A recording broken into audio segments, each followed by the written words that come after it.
We're going to take it from the top. All right. Hello, everyone, and welcome to a late night historians interview here on the channel. I'm your host, Gabriel Garcia, otherwise known as the Wandering Quill and the Wandering Scribe, and today we have a first timer here on the show. Born in Panama to a U.S. Army military family, my guest grew up in Northern Virginia and Northern Alabama.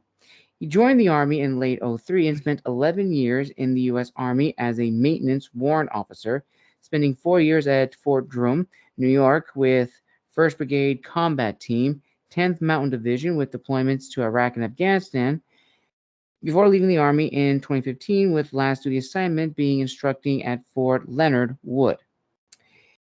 He went to work in 2015 for the command historian for the U.S. Army Engineer School. There at Leonard Wood, who was working on coursework for a history major, then went to work as a historian for the U.S. Air Force at the 319th Air Base Wing, later redesignated as the 319th Reconnaissance Wing in 2019. At Grand Forks AFB, North Dakota, before taking a new position at Scott AFB, Illinois, in May of this year. He is the father of two outstanding kiddos, an avid Route 66 aficionado, traveler and advocate, motorcyclist, classic car enthusiast, owner, amateur hat maker, and general all-around nerd and geek. So without further ado, let's give a huge round of applause to today's guest, a Mr. Jason Patrick. Jason, thank you so much for coming on the show today. Oh, happy to be here. Thanks for having me on.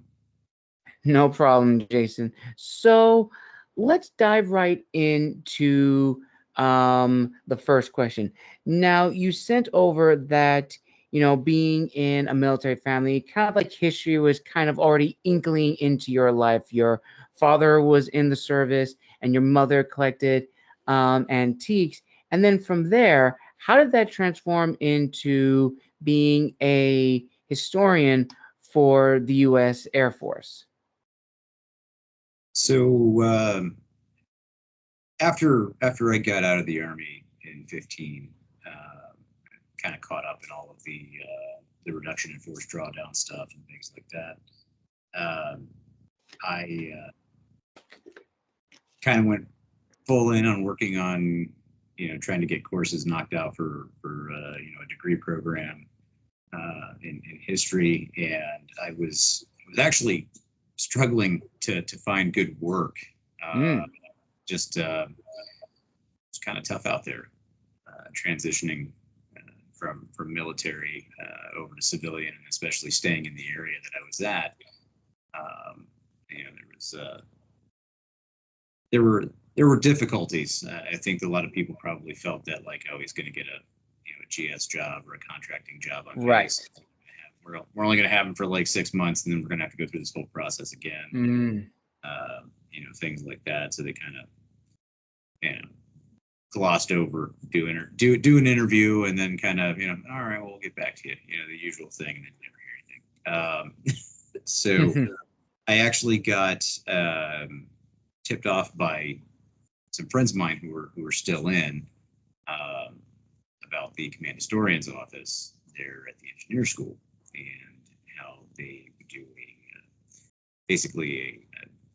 the VA has a work study program that allows you to basically come on as an intern. Okay. And it's paid. Didn't pay a whole heck of a lot. But I was basically down there assisting the command historian, and then later on when they got a deputy command historian, and assisting them as well, just with requests for information, research, editing, helping them to put together staff rides to various battle sites. They would do a staff ride down to Wilson's Creek, which is Wilson's Creek and Pilot Knob are two battle site locations from the Civil War here in Missouri. And So, I'd help them with developing, big map overlays that we could carry out to the field and spread them out, and students could kind of,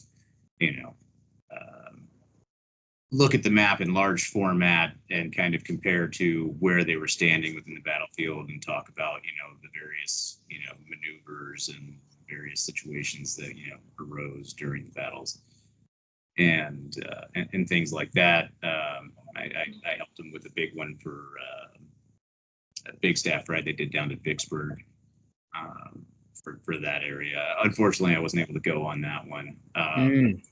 I wasn't a government employee. It was going to be on my own dime, and since I'm kind of struggling to make ends meet, I was like, I should probably be responsible and not right, go on this one, which it was disappointing because it just it's a really neat battle site, right. Everything that they still have there at Vicksburg. So yeah, I got turned on to that, and by a friend of mine who was actually working down there in the office with them, and I just really enjoyed what I was doing, and being in and amongst the history.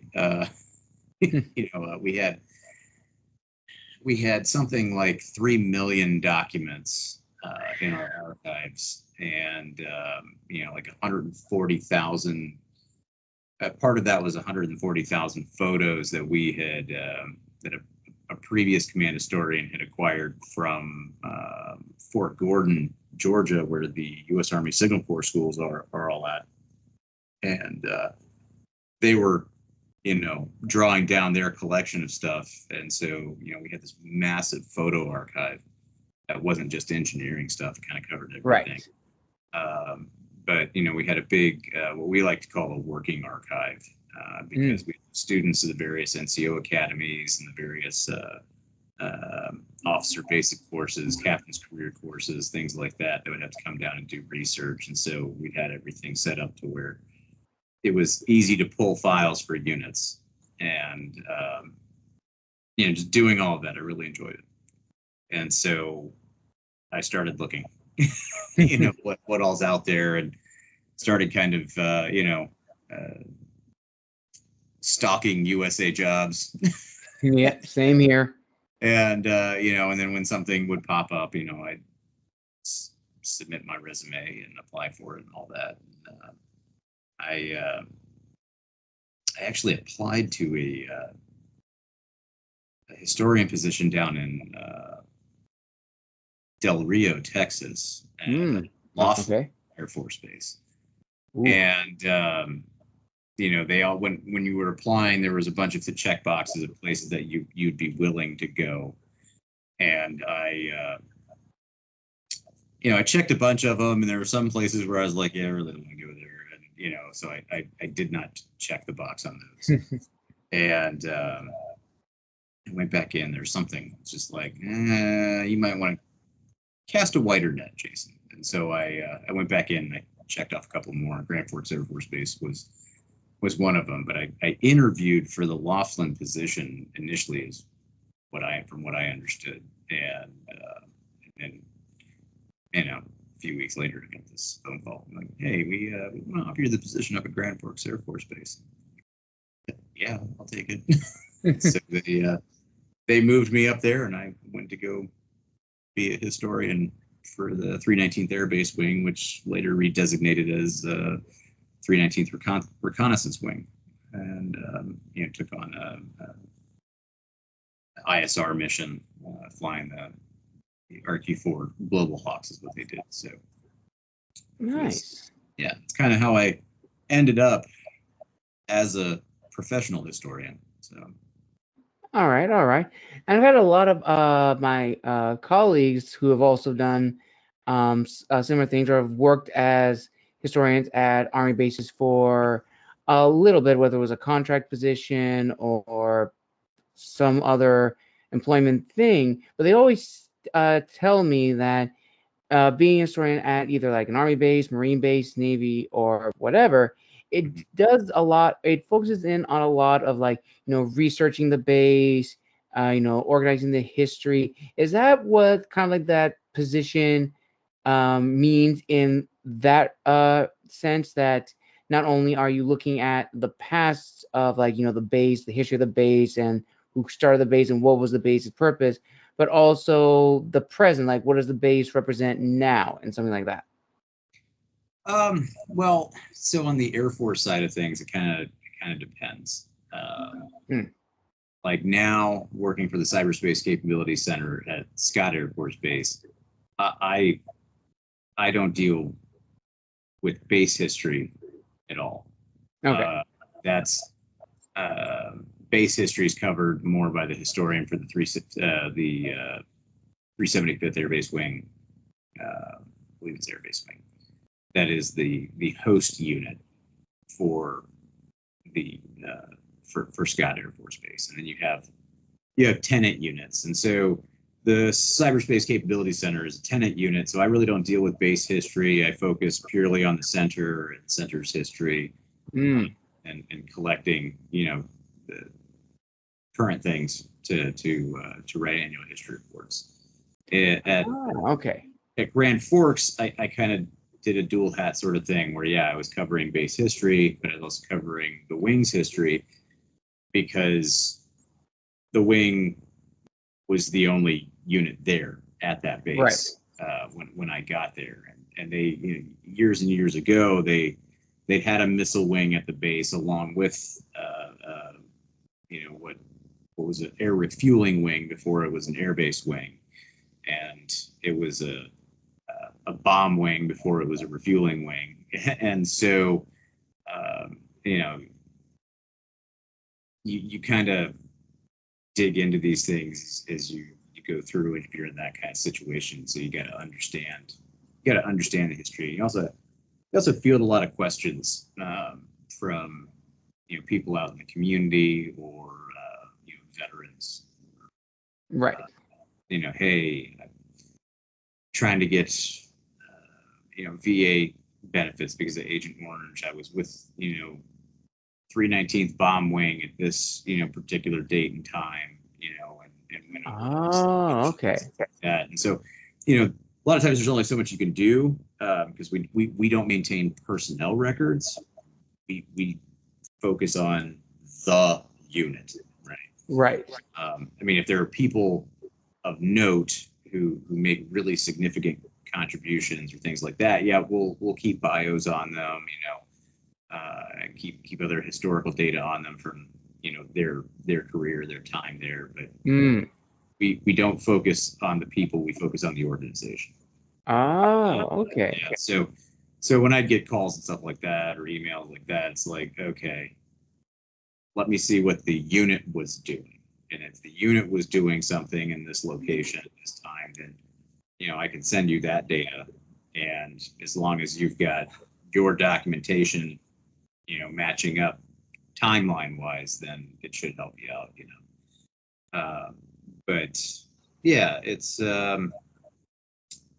now I'm not focusing on the base stuff so much. It's purely on organizational. So right. Okay. That actually is very interesting because I always wonder, what were always the duties of like, historians in like any field, because, I've only, and I'm going to be brutally honest, I've only ever had the opportunity to like speak with like historians on the more academic level, and only recently am I speaking with historians and like, the federal level, like government historians, and understanding their duties and what that all entails. And so this is all very, very fascinating to me. So I'm actually curious, Jason, what was sort of like the reaction from friends and family when you told them, saying, hey, I'm going to be a historian for this Air Force base at this location? So where is it like positive, mixed? And also, when you made the decision that I am going to be an historian because I love history, or history's been with me, did you have any? I'm going to try to word this the best way I could, because normally this is like an author question, but I tend to use the same questions for both interviews, which is, did you have any personal goals in mind when you made the decision that I am going to be an historian and these are the things that I want to achieve, or at least help contribute to the scholarship? Well, okay, so going back to this family and things like that. Think of I'm going to go be a historian. It was equal parts. That's not surprising, and all right, great. You found a career after life after the army. And I kind of mentioned earlier, in discussion how transition from active duty over to the civilian Right. is pretty rough. So it was just everybody was thrilled. Nice. My folks were thrilled. My kids were fairly young, but they were like, "Hey, that's cool." you know? So, but not at all surprised, just because Ah. of history. All right. All right. Yeah, that makes sense. Yeah, not surprising he's going to do that. So there's that. As far as my own personal thoughts, they kind of was, thank God, I've I've found I've found a job, for one, and then hey, not everybody gets the chance to always work in a field that they have a deep interest in, or are passionate about, and I guess.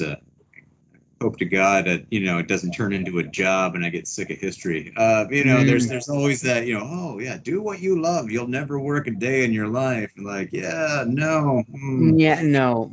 doesn't always work that way when you turn it into a job. Right. Yes. You start kind of resenting your own hobbies and passions. Mm. But yeah, so that was kind of my thoughts on it. Um, as far as goals, just try to do the best that I can, and try to produce the best annual histories that I can.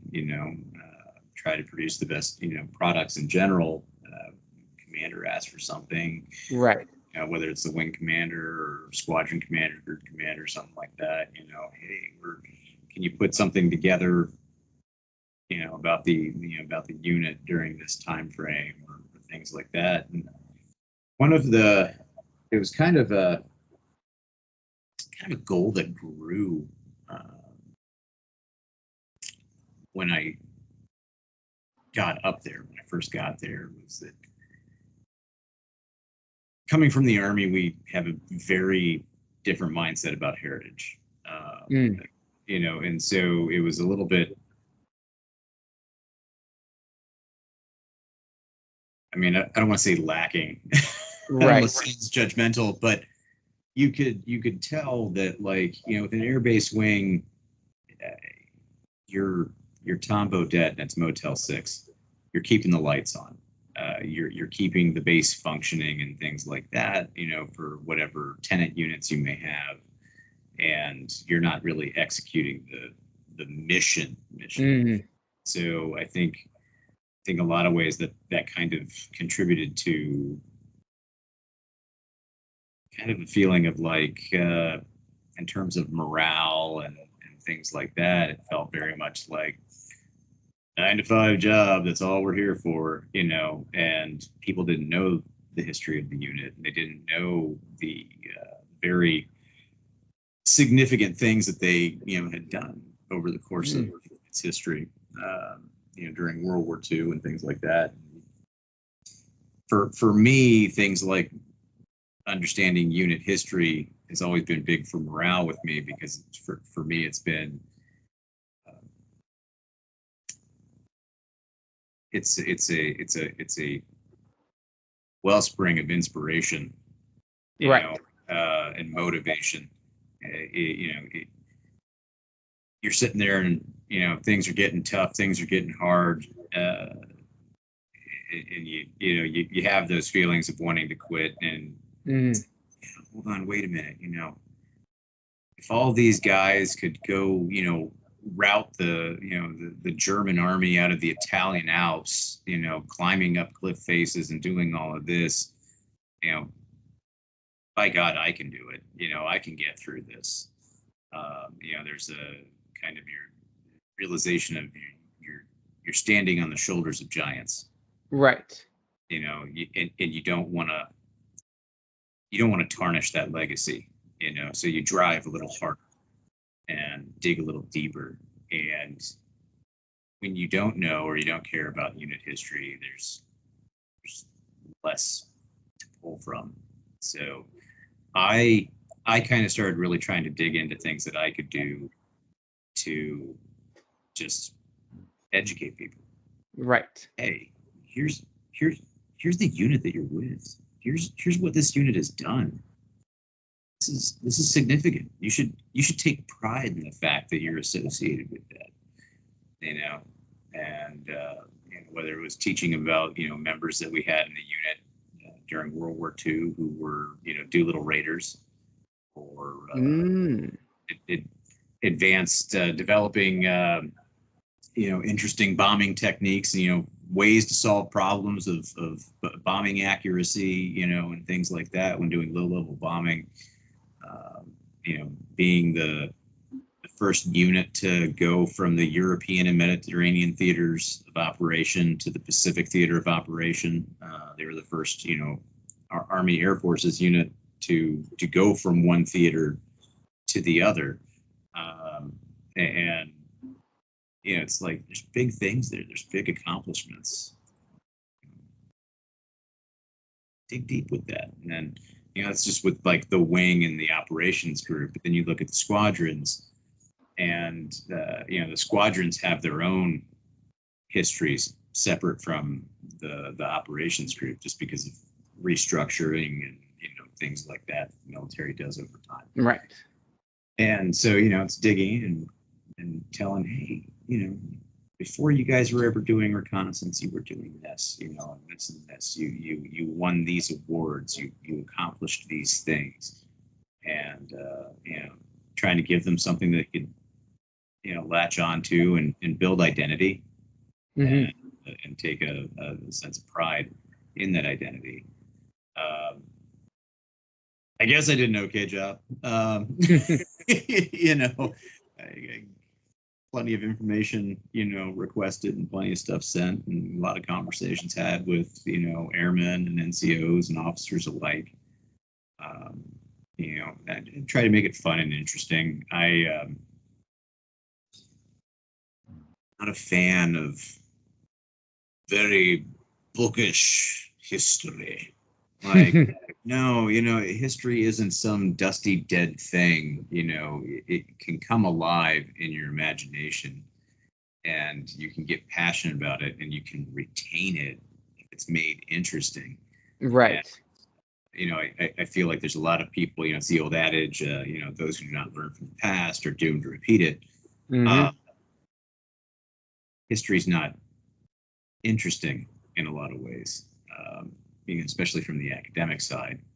Not a knock on the academics, but observationally speaking, and actually there was an article I read, had to have been about 8, 9 years ago, about how the historian field as a career field is dying, and trying to figure out why.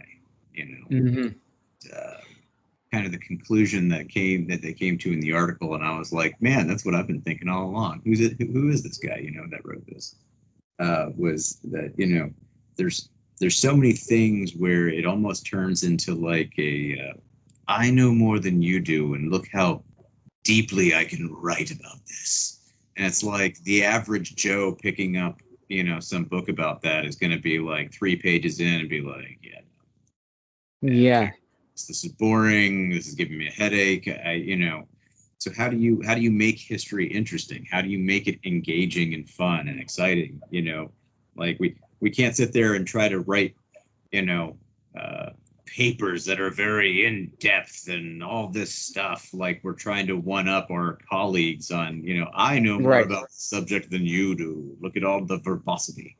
But it's like you lose readers, you lose an audience for the average non-academic minded person out there, or the average person who doesn't have enough of an interest to dig into things, like they'll lose interest quickly if it's written dryly.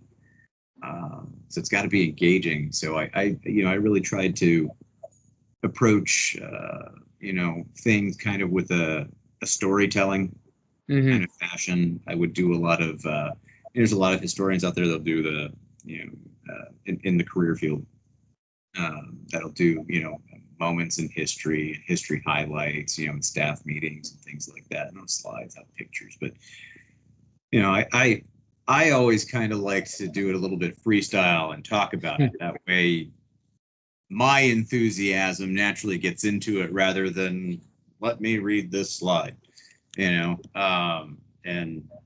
if I can get people jazzed up about it, right, they'll go out and research it, and they'll actually, information will stick, and they'll remember it, or they'll get more interested in it and want to go research it themselves. And so that's kind of how I've tried to do things, since starting with this, in whatever way I can find, whether it's a cool write-up talking about things, or it's let me mix and match some old World War II service uniform items into my daily wear. Get some interesting patches or nose art on something. Stop and have a conversation. You're like, hey, that's really neat.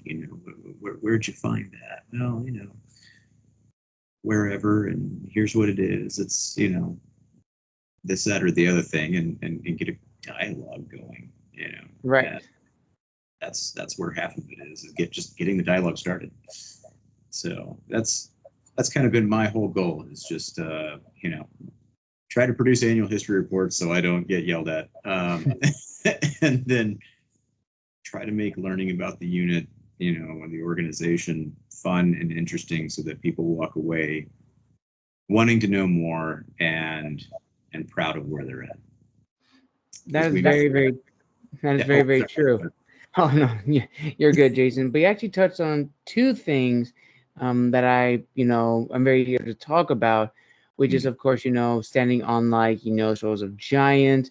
And I definitely feel, especially for first-time historians, fresh out of either school or they completed a degree program, there is that sense of intimidation of whether or not am I truly an historian. Do I actually know what I'm actually talking about? No matter, and depending on the field that you're in or what your discipline or focus in, there is a, I think, sense of intimidation. And then another thing that you just brought up in the article that you were mentioning, which is the history field as a career is dying. It actually kind of connects to what another one of my colleagues said, that the historian field and the rise of podcast historians. And he broke it down, and he said that with the age of media, you have these podcasts or armchair historians that are talking about history. And he broke down saying, well, there are those from an academic background or people who are very passionate about history. They are doing a service to the field to talk about certain topics.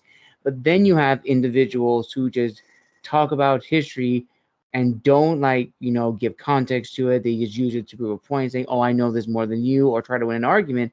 And that kind of deflates what the overall purpose of history is and the position of being an historian. So for you, Jason, when you got your degree, finished it, and became a historian for the 319, did you ever have a feeling of anxiety or anything like that? Or if not, what has still disciplined you to be the historian you are now? And how different would your life be if you were not an historian for a government entity? No, good question. Questions. I think anxiety that I had about taking the position, and that's actually the other thing is I when I got picked up, I wasn't done with the degree program. I was actually like in the last 3 courses of my degree program. Oh, okay. They're like, hey, can you get out here by October? And my attitude was basically what it was in the Army. The unit called, I'm gonna go. So, you know, whether I complete my program or not, I'm gonna get boots on ground and I'm gonna execute mission to the best and fullest of my ability. Right.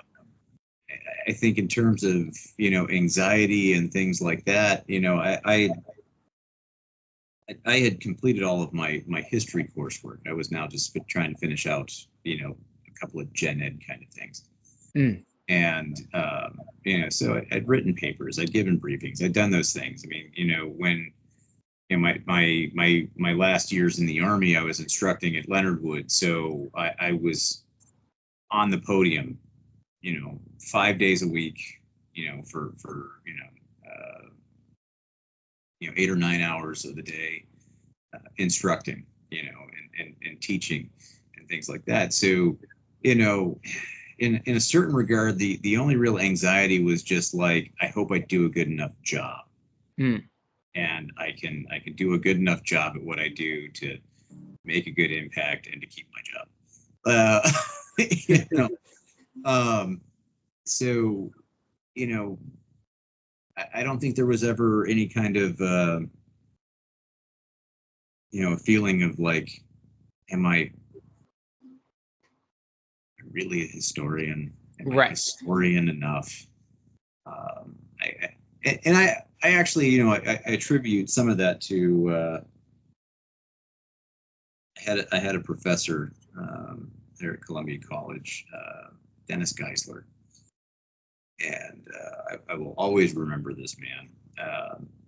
You know, older gentleman, a little heavier set, snow white beard and hair, and you know, he had this way of talking that, you know, and then letting the class discuss amongst ourselves, and you'd get into knockdown, drag out, brawl debates, you know, over, you know, well, if it had gone this way, no, you were, you know, oh no, it was about this. No, it was about this. You know, all of that stuff. You know, and you get some good heated debates going, and you let it go because people are working through the concepts and they're, you know, defending the arguments and stuff like that. But I remember after I got picked up for the job, I emailed him, and I was just like, you know, hey, all of your courses really, you know, were a big game changer for me and really have stuck with me. And I just, you know, I appreciate it. It's like, well, here you are. Now, no matter what they say, what they do, you're a historian. You're going to do that thing. And I was like, you know what? Yeah, that's the way I have to look at it, you know? And so that's the way I looked at it. All right. And so I didn't really go into things with a lot of anxiety, other than, you know, just from the job performance. You know, can I keep my head above water kind of natural kind of things that come with, you know, with stuff with a new position, but never even worry about being a historian.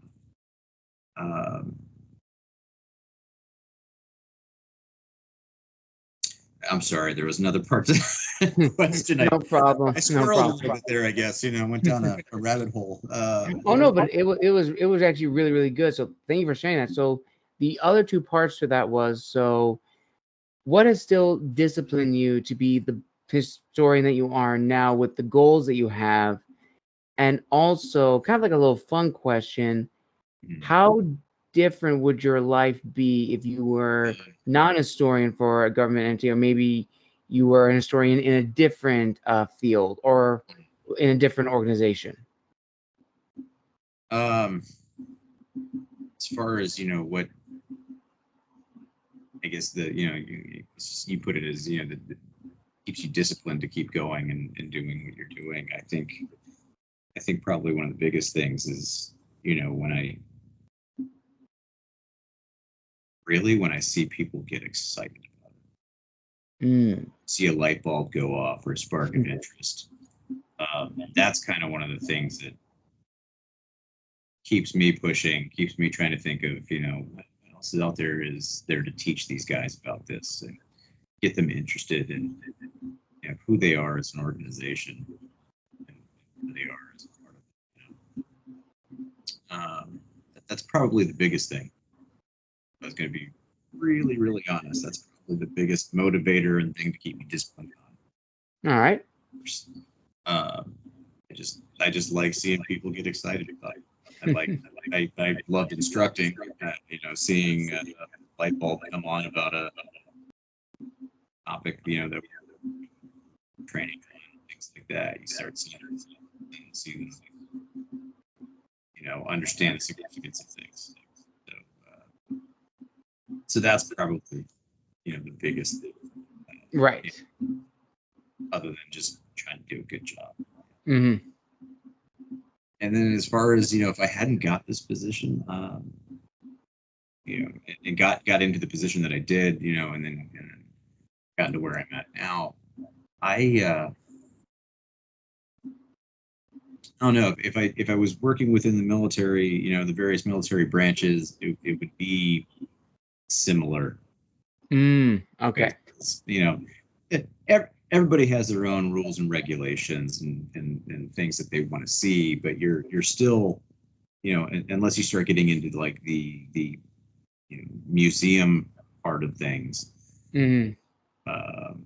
purely instructing, or archiving or those kinds of things, there may be little differences here and there, but you're still producing some sort of annual history report. If you're functioning in my kind of historian job capacity, all right. But regardless of the branch, you still have annual history reports to do. You still have staff rides to help, all that. So there probably wouldn't be a lot of change other than culture branches, Definitely. So if I hadn't ended up in this particular path, I don't know. That's a good question.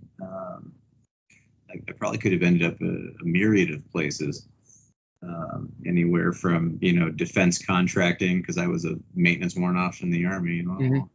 I'll go work for a defense contractor repairing route clearance vehicles or Humvees, or doing whatever, managing maintenance in that regard, just from a contractor standpoint, or probably would have been anything that I could have gotten. It's I considered teaching at one point, but kind of I like it. I like what I do now, and I like being able to teach, but it's not in a in a classroom. We have everything has to be done this way. Right. No, let me pull you aside for some hip pocket training. So, do you know why the Japanese were really mad at us and bombed us? And we're come on, let's have this conversation, expand one's mind, get you to think differently about past events. Because it's very easy to look at events of the past through the lens of today. Yes, very true. And not through the lens of the era in which it happened. Which Definitely is really critical, I think, to being objective about things. I think that's led people's slowly eroding ability to do that. I think has led to a lot of the problems that we have today, in terms of things. Yes. But, that's a different discussion for a different day. Kind of thing. So yeah, I don't know. I may have ended up, just doing defense type contracting stuff, or I could have ended up, teaching or whatever. Who knows? Hard to say. Yeah, that's very true, and that's why I love like doing these things, because I'm always interested to know, what's everyone's story in the field of history, especially now, for historians in the private sector and the governmental institutions, because I always want to know what their story is, what their role is like in the field of history, because I definitely feel when we think of historians, the first thing that comes is almost like the academic sense, and again, not trying to bash on the academics, but definitely historians. Yeah, historians come in all shapes and sizes. They are reenactors.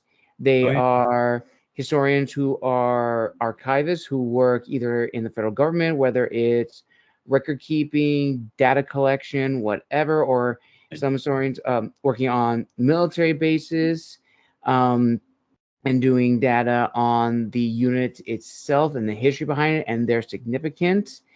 And it's really, really interesting, for me, looking back on my journey as an historian, there was a period in my life I was thinking, am I actually using my degree to the fullest that I wanted to be? Because initially I wanted to work in the museum section.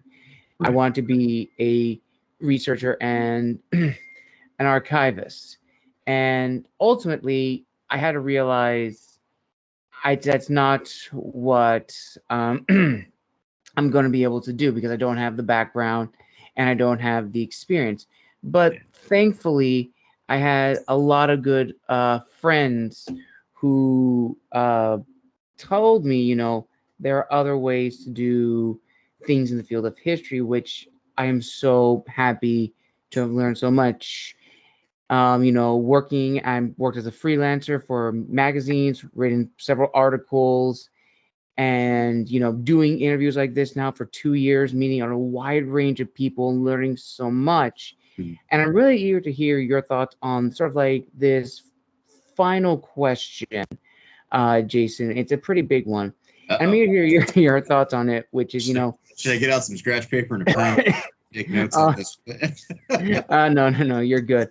But I think this one is important to discuss, and I've used this in my other interviews, which is, for historians, as I always say for authors as well, we always want to establish our legacy because we're always admiring the titans of the past, especially in the field of history. There are so many famous, legendary, or even just world-renowned and respected historians in their field, no matter what is. One historian that I really admired for a long time, he actually has my name.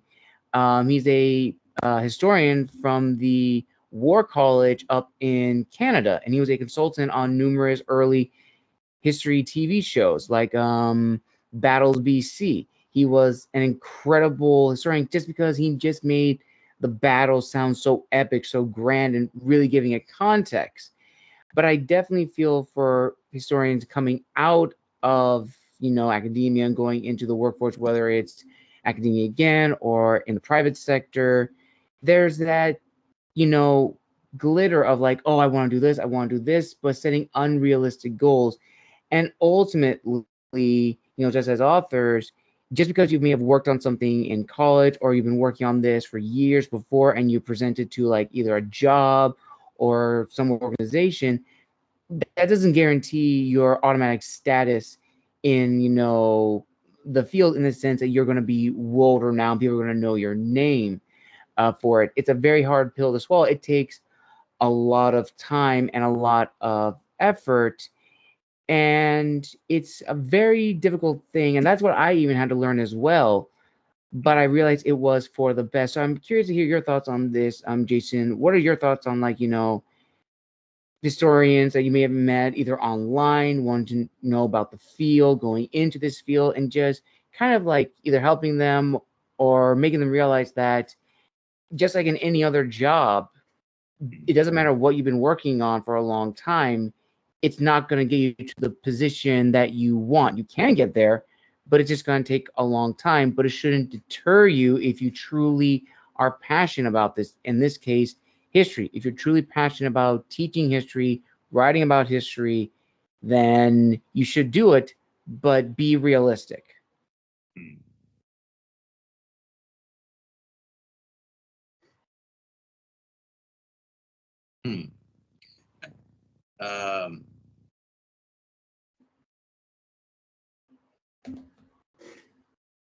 I told you it was a heavy hitter. Yeah, well, there's a lot to try to process and go back through again. I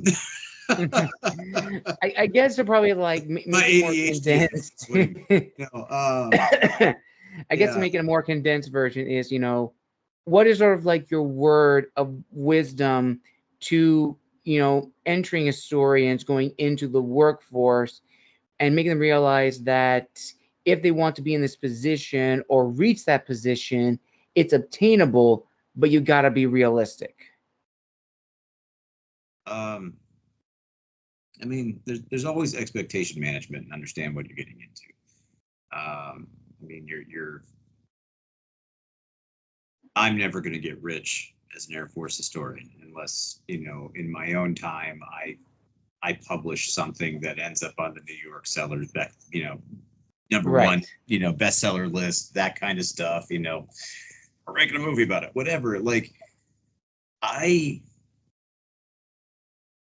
but I don't worry about those things. I just, I do what you love. Put yourself, if you're going to do it, put yourself into it and do it wholeheartedly. And don't be afraid to chase after it. I mean, that's kind of,